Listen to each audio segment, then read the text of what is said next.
For a few hours, yes. What are the conversations like? Let me first apologize for my appearance. I received an emergency phone call to get over here for this meeting with the detectives, Rudy's mother and Rudy. And so I dropped everything I was doing and made it as fast as I possibly could. And I spent about an hour and 20 minutes one-on-one with Rudy and with one of the detectives. I heard horrific things from that young man. And I did not want him to see me start shedding tears, but I couldn't hold back the tears because of the things he was saying to us, the detective and myself. No child should ever be treated like that by your own mother. This young man said that when he initially ran away, he came back 2 days later, and she told him that he had to hide, that he was going to get in trouble, and they were going to arrest him for running away, and that he had to continue hiding. And so she hid him out for a while, then brought him back to the house and hid him in the home. And initially, whenever the investigators would come, she would hide him in the house. And he kept saying, I don't want her to go to prison. I don't want her to get in trouble. I don't want her to go to jail. And so we asked him, why did you run away? And he said he just got tired of her not respecting his boundaries. And she said that he wanted his own life. And his exact word was, I was tired of living like a slave. She would take him to work with her, and he would do the required work she was supposed to do. And a lot of the responsibilities of her job was on him. And he went on to say that what troubled him the most was her crossing his personal space boundaries. He said that she would make him sleep in the bed with her. And he said that she made him play daddy. He said that he didn't like getting in the bed with her. That he would try to sneak out of the bed and sometimes hide under the bed, but she told him he had to be her husband. That's a damn shame, man. The little boy said she was the one providing drugs to him for years. Hallucination drugs, mushrooms, etc. And that the reason why he was left, he was just tired of her crossing his boundaries. When he would shower, she would come and pull the shower curtain back and stare at him, and then she would make him bathe her with the soap. And he ran away this time because he was tired. Well, now, you've been doing this for many years. How emotional has today been with this case? It's a goddamn shame. I ain't never in my life heard of a mother doing to a child what this woman did. Were you at all there when the mother was questioned? Yes. And what was her reaction when Yes. she got to her? And I knew something was wrong with the story. When she was questioned, when they found him, he had her credit card in his pocket. She just canceled that credit card 2.5 years ago. So if he's been missing for 8 years, how the hell did he get your credit card in his pocket when they found him from 2.5 years ago? And he said to us that she gave him that credit card so he could go and buy her certain things. But with the other allegations, what was her response to those allegations? She hadn't even heard them because we had to remove her from the room. But so she hasn't been questioned about that? Can you describe her demeanor and his demeanor during questioning? When she was in the room, he wouldn't say nothing. He wouldn't say one word when she was in the room. But the minute she left the room and we were allowed to talk to the young man, and he asked. He said, can I speak with Mr. X by myself? Can I talk to Quanell by myself? And the detective was like, well, can one of us stay in the room? And he was like, okay, but I'll talk to him. When she left, when he first came here, he was holding on to her. He wouldn't talk to her. He wouldn't say one word to anybody. Like he was petrified. But the minute he got alone by himself, he slowly calmed down. And he slowly began to talk very coherently and specific details. This is a man in his mid-20s. People might wonder, why not run away from this situation? Why not get yourself out of it? Did he give you any explanation about that? I honestly believe, based on what he said to us, she was drugging the hell out this kid.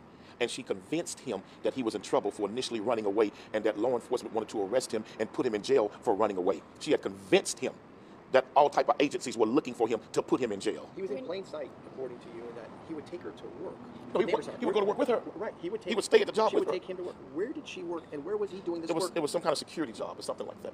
Where they were at, I don't know, but it was a security type job, a nighttime security watch type job. How did he end up in church? We still can't. He admitted that he had took mushrooms, okay? And 2 weeks before this, or a week, maybe not even whole 2 weeks, her car was stolen, okay? When her car was stolen, she didn't know how the car was stolen, but the keys were in the car. And he stole the car. That's when he got to the accident in the car. And it was him that got into the accident in that car. What was the story? I mean, this is 8 years he was reported missing. What's the story that he's been? I spoke to neighbors who said he went by Dolt, but he never kind of told anyone what happened. What was his story? Because she had convinced him that he was in so much trouble for initially running away, and she gave this boy serious drugs to the point to where this boy needs extensive professional help. How did he stay missing for so long? I mean, 8 years. He was allowed to visit with some of the neighbors under an assumed name. She believed that after so many years, people had forgotten about the case, and that under an assumed name and convinced him to use that name, nobody would put two and two together. But he never told any of the people that he was with what was happening? Never told anybody what was going on. And let me say this. That young man's body have scars all over it. Slice wounds from here, from literally his forearm to his wrist. All type of scars on this kid.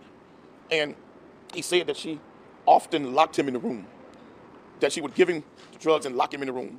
And there's a whole lot of mental health issues there, I believe, induced because of the drugs that this young man was getting. At any point during this process today, did you see the mother detained by HPD?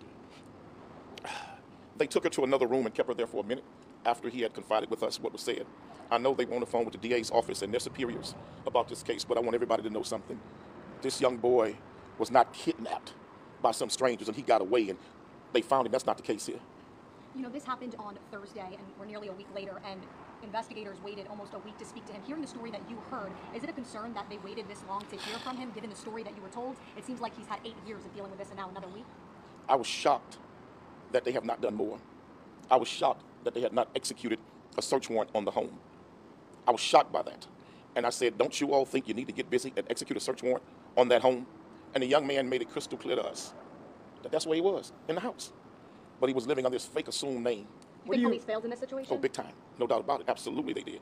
Because there were several instances where calls were made about him to law enforcement, and they did not properly follow up and follow through based on the history of that address. Because she hadn't changed addresses. Some residents were saying this morning that she brought bags and she was trying to leave. Do we know something about that? She was trying to do what? She was trying to leave the She house. was trying to leave the house? She did leave the house. So she was trying And to escape? she left. She did leave the house, and she was trying to get away from the house, yes. Why was she at this hotel? She said she felt that she was not safe going home because she had been receiving threats. What now? Is the police investigation over? Where are they? I can't say at what state their investigation is. But what I can say, it ain't no way in hell that woman shouldn't be locked up immediately. And that boy needs to go to the best drug rehab and best psychological mental health facility that we can find for him. He's a good kid. He's a good kid. That kid was just severely abused. And what was the mother's reaction when you brought these stories to her? I couldn't go back in the presence at that point. The police felt it was just best that she and I not speak again. Because I was bitter. Is she aware of these that the son told you? Yes, she's aware. And then she goes back in there and tries to tell him, and she don't even know that was recorded. Tell him that you made it all up. That was just a lie. You said she would ask him to play daddy. Can you just She would ask him to play daddy. She told him that he had to be the husband. She would force him to sleep in the bed with her. And he was forced to sleep at times in the beds with no clothes on. But I don't want to talk about the kissing and all of that stuff. And But he was telling you that there was... that's what happened. This is sick. This ain't normal. This is sick. Quanell, if these allegations are true, I understand the position you're in. If they are true, how long before you think there's an arrest? Based on what that young man said to me in front of the detective, I don't see why she's not in handcuffs right now. I don't see why she's not in handcuffs right now. Thank you. Thank you. Thank you.